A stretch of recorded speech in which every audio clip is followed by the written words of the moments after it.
Akala ko dati, dapat kasiyahan lang ang meron sa buhay na meron tayo. Pero hindi po.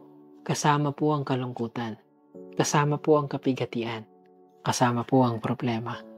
Hindi po kasiyahan lang ang meron sa buhay. Ang kalungkutan ay parte ng buhay mo.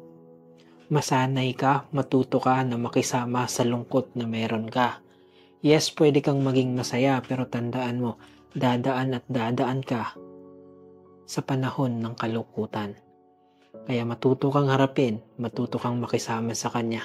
Huwag puro saya ang hinahanap mo kasi darating at darating sa buhay mo na malulungkot ka. Bakit ko to sinasabi? Simple lang, hindi katapusan ng mundo mo. Hindi pa katapusan pag malungkot ka.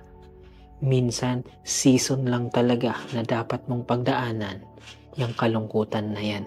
Hindi yan parusa. Hindi yan sentensya. Na kung malungkot ka ngayon, akala mo sinintensyahan ka na. No. Ang kalungkutan ay parte ng buhay mo. Ulitin ko. Ang kalungkutan ay parte ng buhay mo.